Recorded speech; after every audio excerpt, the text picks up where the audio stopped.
నమస్తే welcome to 69 TV news నేను మానస ముందుగా బులెటిన్ లో హెడ్లైన్స్ చూద్దాం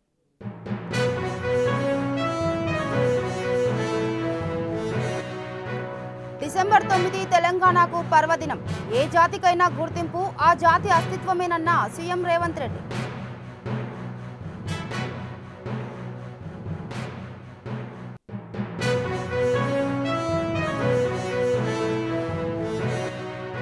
మాజీ ఎమ్మెల్యే చెన్నమనేని రమేష్ కు షాక్ జర్మనీ పౌరుడేనని తేల్చి చెప్పిన తెలంగాణ హైకోర్టు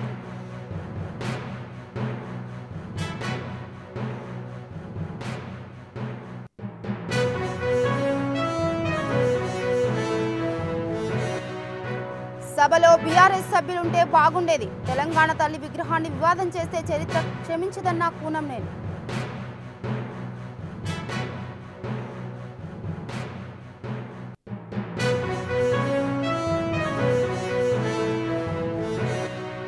నంద్యాల జిల్లాలో ప్రేమోన్మాది ఘాతుకం ప్రేమించడం లేదని బాలికపై పెట్రోల్ పోసి నిప్పంటించిన యువకుడు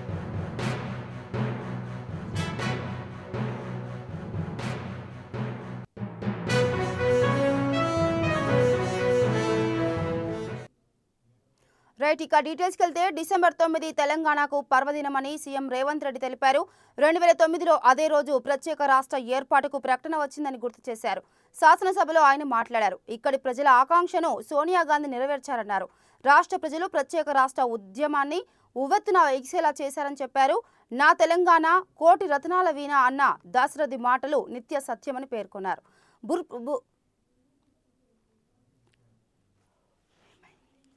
సభలో ప్రస్తావిస్తున్నా నా తెలంగాణ కోటి రతనాల వీణ నా తెలంగాణ తల్లి కంజాత వల్లి అన్న మహాకవి దాశరథి మాటలు నిత్య సత్యాలు తెలంగాణ జాతికి నిరంతర స్ఫూర్తి వాక్యాలు పవిత్ర శాసన సభలో ప్రస్తావిస్తున్నా నా తెలంగాణ కోటి రతనాల వీణ నా తెలంగాణ తల్లి కంజాత వల్లి అన్న మహాకవి దాశరథి మాటలు నిత్య సత్యాలు తెలంగాణ జాతికి నిరంతర స్ఫూర్తి వాక్యాలు పవిత్ర శాసన సభలో ప్రస్తావిస్తున్నా నా తెలంగాణ కోటి రతనాల వీణ నా తెలంగాణ తల్లి కంజాత వల్లి అన్న మహాకవి దాశరథి మాటలు నిత్య సత్యాలు తెలంగాణ జాతికి నిరంతర స్ఫూర్తి వాక్యాలు పవిత్ర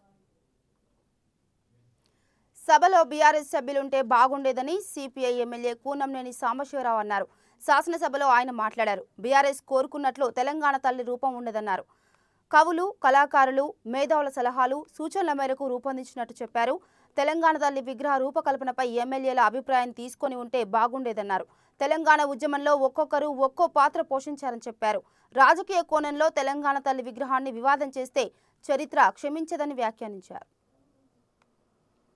ఆ పద్ధతుల్లోనే విగ్రహం ఉండాలని మీరు అనుకున్న పద్ధతుల్లోనే కవులు కళాకారులను సత్కరించాలని మీరు అనుకున్న పద్ధతుల్లోనే సవ్యంగా జరగాలని అంటే ఇప్పుడున్నది మీ ప్రభుత్వం కాదు అది మీరు గమనంలో పెట్టుకోవాలి ఇప్పుడున్నది మారిన ప్రభుత్వం వీళ్ళకు కూడా కొన్ని లక్ష్యాలు ఉంటాయి కొన్ని ఆశయాలు ఉంటాయి కొన్ని ఆకాంక్షలు ఉంటాయి కొన్ని అభిప్రాయాలు ఉంటాయి మీరు చేసినటువంటి అభిప్రాయాల పట్ల కొంత విరుద్ధమైనటువంటి వైఖరి కూడా ఉండవు ఆ పద్ధతుల్లోనే విగ్రహం ఉండాలని మీరు అనుకున్న పద్ధతుల్లోనే కవులు కళాకారులను సత్కరించాలని మీరు అనుకున్న పద్ధతుల్లోనే సవ్యంగా జరగాలని అంటే ఇప్పుడున్నది మీ ప్రభుత్వం కాదు అది మీరు గమనంలో పెట్టుకోవాలి ఇప్పుడున్నది మారిన ప్రభుత్వం వీళ్ళకు కూడా కొన్ని లక్ష్యాలు ఉంటాయి కొన్ని ఆశయాలు ఉంటాయి కొన్ని ఆకాంక్షలు ఉంటాయి కొన్ని అభిప్రాయాలు ఉంటాయి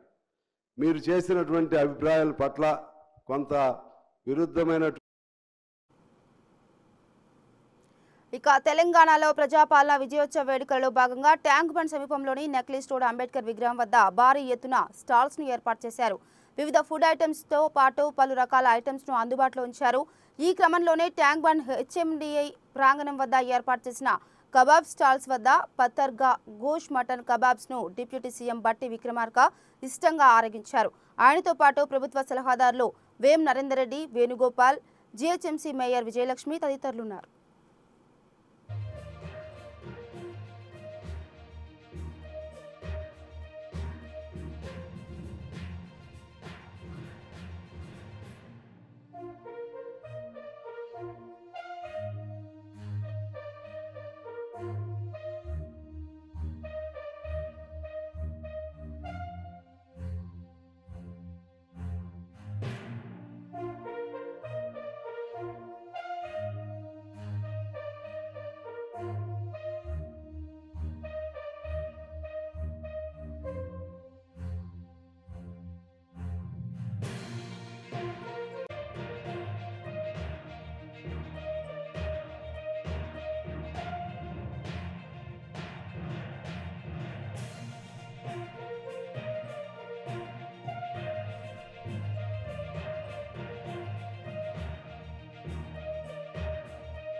సచివాలయంలో తెలంగాణ తల్లి విగ్రహం రూపశిల్పి తెలంగాణ అమరవీరుల జ్యోతి రూపశిల్పి రమణారెడ్డిని టీపీసీసీ అధ్యక్షులు మహేష్ కుమార్ గౌడ్ ఆయన స్వగృహంలో అభినందిస్తూ సన్మానించారు.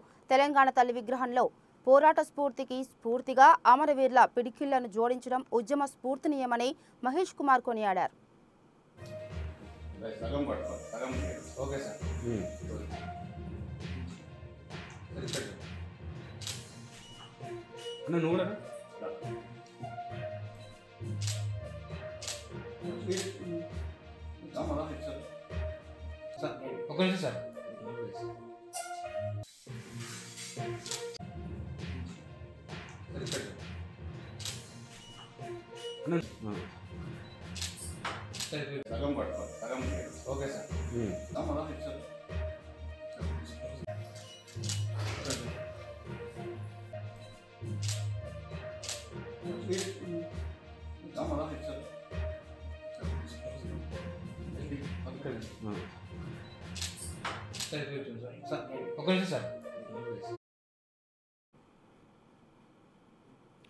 వేములవాడ మాజీ ఎమ్మెల్యే చెన్నమనేని రమేష్ కు తెలంగాణ హైకోర్టులో షాక్ తగిలింది. పౌరసత్వం కేసులో దాఖలు చేసిన పిటిషన్ను ఉన్నత న్యాయస్థానం కొట్టివేసింది. చెన్నమనేని రమేష్ జర్మనీ పౌరుడేనని హైకోర్టు తేల్చి చెప్పింది. జర్మనీ పౌరుడిగా ఉంటూ ఎమ్మెల్యేగా గెలిచారని, తప్పుడు డాక్యుమెంట్లతో గత 15 ఏళ్లుగా కోర్టును తప్పుదోవ పట్టించారని ఉన్నత న్యాయస్థానం వ్యాఖ్యానించింది. ఆయనకు 30 లక్షల రూపాయల జరిమానా విధించింది. నెలలోపు చెల్లించాలని స్పష్టం చేసింది. దీనిలో 25 లక్షలు ప్రస్తుత ప్రభుత్వ విప్ వేములవాడ ఎమ్మెల్యే ఆది శ్రీనివాస్ కు 5 లక్షల రూపాయలు లీగల్ సర్వీసెస్ అథారిటీకి చెల్లించాలని హైకోర్టు ఆదేశించింది. తప్పుడు సమాచారంతో ఎన్నికల్లో పోటీ చేశారంటూ కాంగ్రెస్ అభ్యర్థిగా ఉన్న ఆది శ్రీనివాస్ గతంలో చెన్నమనేని రమేష్ కు వ్యతిరేకంగా ఉన్నత న్యాయస్థానంలో పిటిషన్ దాఖలు చేశారు. జర్మనీ అని రాసి ఇక్కడేమో ఎమ్మెల్యే అంటాడు, అక్కడ రిటైర్డ్ ప్రొఫెసర్ అంటాడు. మీరు ప్రస్తుతం ఇది ఏ దేశం అంటే 10వ కాలం దేశం చూడండి. వీలైతే ప్రజలు చూపించండి 10వ కాలంలో మీది ప్రస్తుతం ఏ దేశం అంటే ఏమని రాయాలి, ఇండియా అని రాయాలి. కానీ ఇక్కడ ఏం రాసిండు, జర్మనీ అని రాసిండు. ఇంతకుముందు పూర్వం ఈ దేశం ఏంటండి, ఇంత ప్రివేస్ నేషనల్ కూడా ఉంది ఇక్కడ. దయచేసి మా ఆవేదన ప్రజల ద్వారా మీ ద్వారా నిలబడి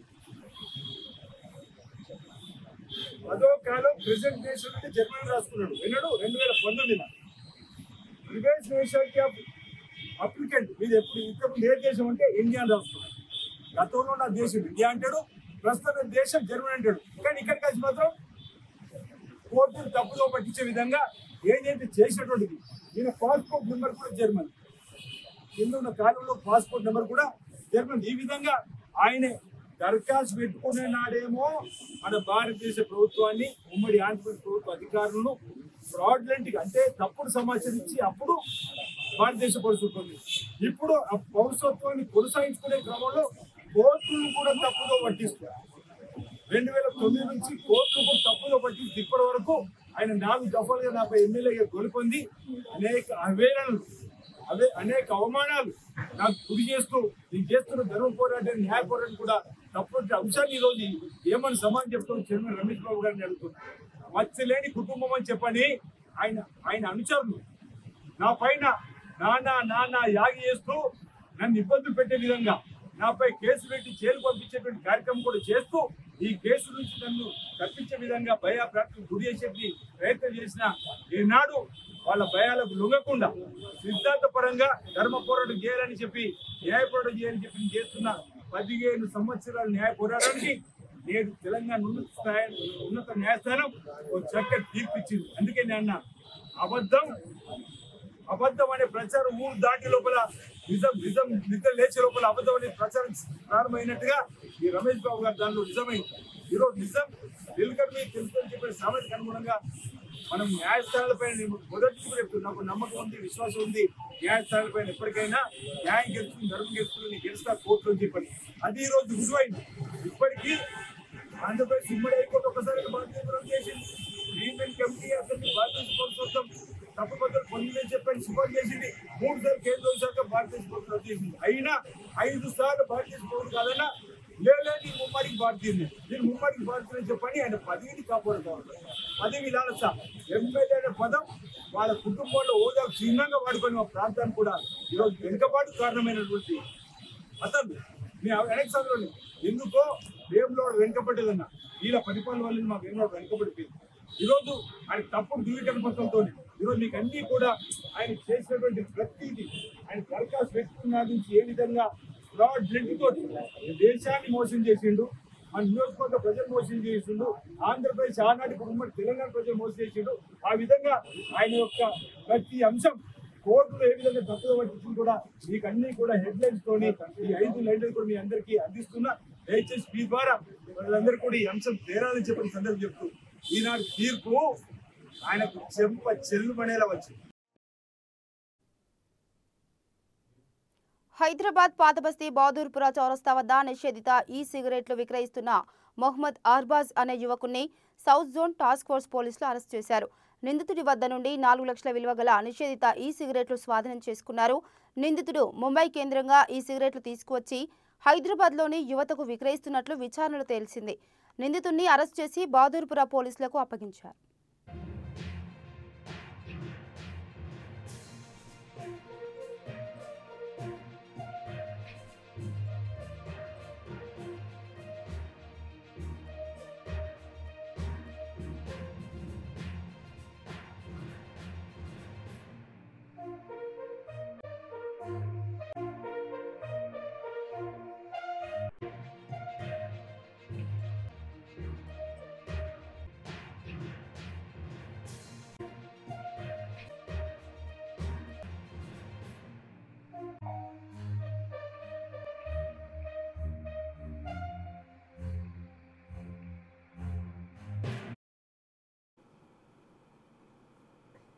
ఆధునిక సాంకేతిక అవకాశాలను అందిపుచ్చుకునేలా విద్యా వ్యవస్థలో సమూల మార్పులు తీసుకొస్తున్నట్లు విద్యా ఐటీ శాఖ మంత్రి నారా లోకేష్ చెప్పారు.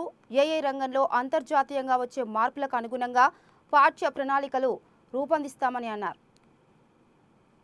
Higher education institutions are taking students for 3-4 year graduation courses but miserably failed making them job ready.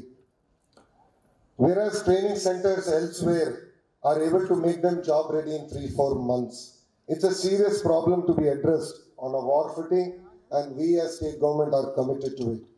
Government of Andhra Pradesh has taken the prestigious project called Skill Census, wherein skills profile of all citizens are assessed, skill gaps are identified, and skill training shall be imparted for upskilling, reskilling, and to make them not only relevant for jobs, but to give them a lifelong journey of learning.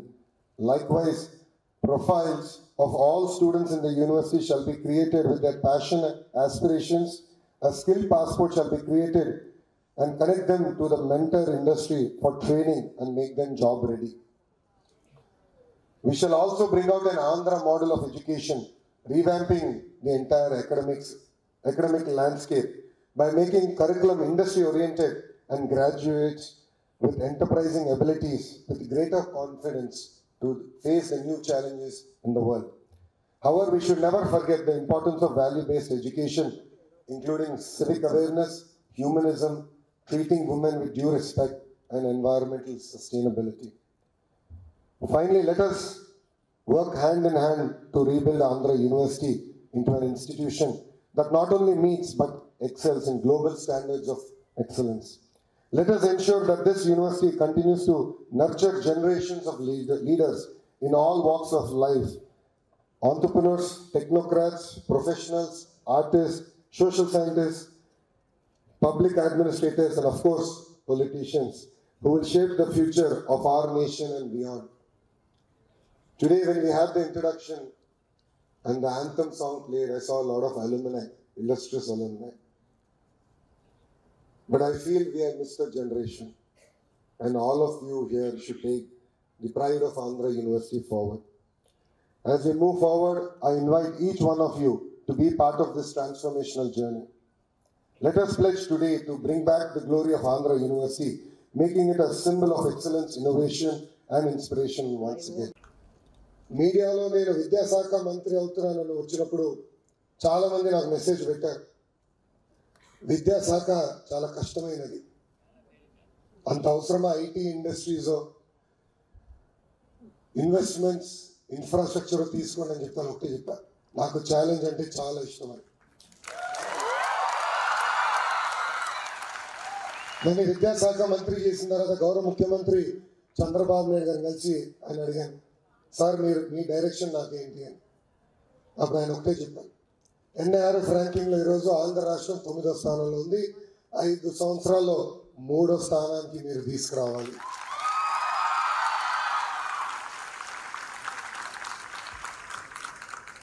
Andhra రాష్ట్రంలో మన అనేక ప్రభుత్వ యూనివర్సిటీలు ఉన్నాయి. కనీసం ఒక్క university అయినా top 100 universities in the వరల్డ్లో తీసుకురమ్మని గౌరవ ముఖ్యమంత్రి గారు నాకు ఆదేశాలు జారీ చేశారు. ఇక సత్యసాయి జిల్లా పెనుగొండ నియోజకవర్గం రొద్దం మండలంలో మంత్రి సవిత పర్యటించారు.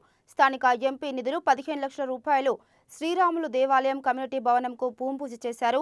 హిందూపురం పార్లమెంట్ సభ్యులు పార్థసారథి, మండలం టీడీపీ నాయకులు, కార్యకర్తలు ఘనంగా స్వాగతం పలికారు. కూటమి ప్రభుత్వ హయాంలో సదుపాయాల కల్పనపై దృష్టి సారించినట్టు తెలిపారు.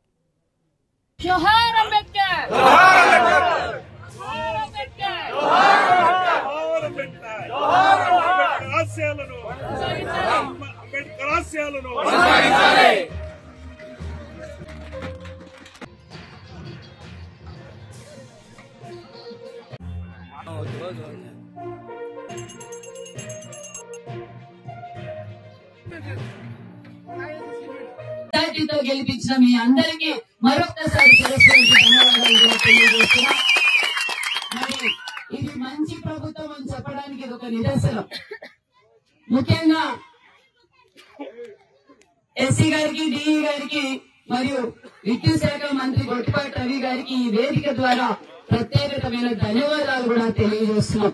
ఎందుకంటే అతి తక్కువ కాలంలోనే గత 5 సంవత్సరాలుగా వైసీపీ గవర్నమెంట్ లో 2 సబ్ స్టేషన్లు చేశారు. 5 నెలల్లోనే మనం 20 సబ్ స్టేషన్లు ప్రపోజల్ పెట్టాం. 2 సబ్ స్టేషన్లు భూమి పూజ చేస్తున్నాం. దగ్గరలో మరికొన్ని 3 సబ్ స్టేషన్లు భూమి పూజ చేయడానికి అవకాశం కల్పించిన దగ్గుపాటి మన గొట్టిపాటి రవీంద్ర గారికి కూడా ప్రత్యేకమైన ధన్యవాదాలు. అదేవిధంగా మా తండ్రి గారైన రామచంద్రారెడ్డి గారు అప్పుడు మంత్రిగా ఉన్నప్పుడు అక్కడ పోల్ సెంటర్ ఒకటి ఓపెన్ చేశారు. మళ్ళీ అది క్లోజ్ కావడంతో మళ్ళీ అది ఉపాధి కూడా కల్పిస్తాం. దాంతో పాటు చాలా పోల్స్ డిమాండ్ కూడా ఉందని మన విద్యుత్ శాఖ మంత్రి గారికి తెలియజేశాం. అది కూడా దగ్గరలో మనకు శాంక్షన్ చేయబోతున్నారన్న విషయాన్ని కూడా మీకు తెలియజేస్తున్నాం. ఇది ఒక మంచి ప్రభుత్వం. మన ప్రభుత్వం 5 నెలలు రాగానే 5 నెలల్లోనే మనం అనేక సంక్షేమ కార్యక్రమాలు చేసుకుంటున్నాం. ఒక పక్క మన రొద్దం మండలంలోనే సుమారుగా 5 కోట్ల నిధులతో 5,5,5 కోట్ల నిధులతో సీసీ రోడ్లు మరి కలవట్లు అన్ని చేసుకుంటున్నాం. దొరగట్ట పంచాయతీలో కూడా 33 లక్షలతో సీసీ రోడ్లు కూడా మనం ఏర్పాటు చేశాం. అదే విధంగా మరి ఇక్కడ కూడా 3 కోట్ల రూపాయలతో ఈ రోజు మనం సబ్ స్టేషన్ నిర్మాణం చేయబోతున్నాం. అందువల్ల నాణ్యతమైన కరెంటు మనకు వస్తుంది. ఏదైతే మన ముఖ్యమంత్రి గారు 9 గంటల నాణ్యతమైన కరెంటు మనం ఇవ్వబోతున్నామన్న విషయాన్ని కూడా మీకు తెలియజేస్తున్నాం. ఇళ్లకు కూడా 1500 ఇళ్లకు ఈ రోజు సబ్సిడీ గా మనం కరెంటు కూడా ఇవ్వగలమన్న విషయాన్ని కూడా మీకు తెలియజేస్తున్నాం. మరి ఇది తక్కువ కాలంలోనే రాష్ట్రం అప్పుల్లో ఉన్న మన ముఖ్యమంత్రి గారు మాట ఇచ్చిన ప్రకారం మాట నిలబెట్టుకున్న ముఖ్యమంత్రి మన చంద్రబాబు నాయుడు గారు ఆ రోజు తొలి సంతకం మెగా డిఎస్సీ అన్నారు. తొలి సంతకం మెగా డిఎస్సీ చేసి చూపించిన ఘనత మన ముఖ్యమంత్రి చంద్రబాబు నాయుడు గారు. భారతదేశంలో ఎవరు ఈ పెన్షన్ 4,000 పెన్షన్ ఇస్తున్న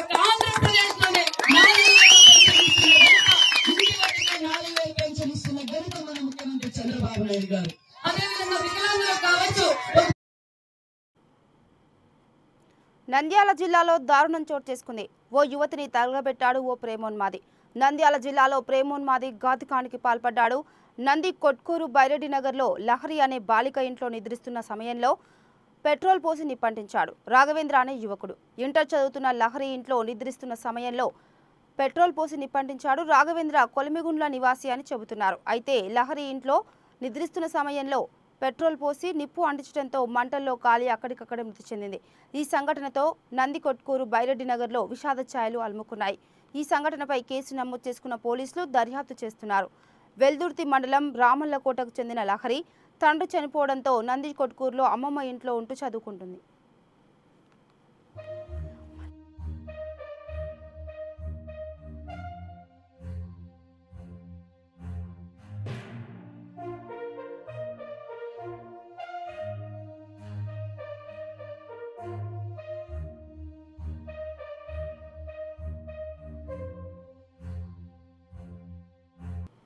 ఇక బులెటిన్ ముగించే ముందు హెడ్లైన్స్ మరోసారి.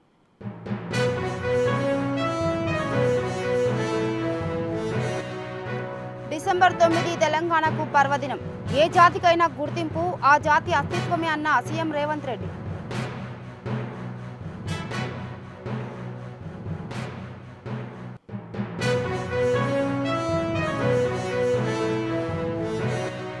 మాజీ ఎమ్మెల్యే చెన్నమనేని రమేష్ కు షాక్. జర్మనీ పౌరుడేనని తేల్చి చెప్పిన తెలంగాణ హైకోర్టు.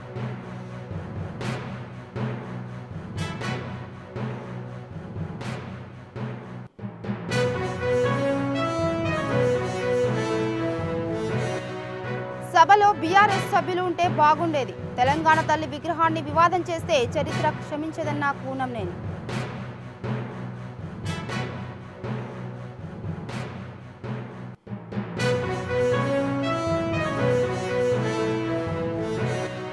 నంద్యాల జిల్లాలో ప్రేమోన్మాది ఘాతుకం. ప్రేమించడం లేదని బాలికపై పెట్రోల్ పోసి నిప్పంటించిన యువకుడు.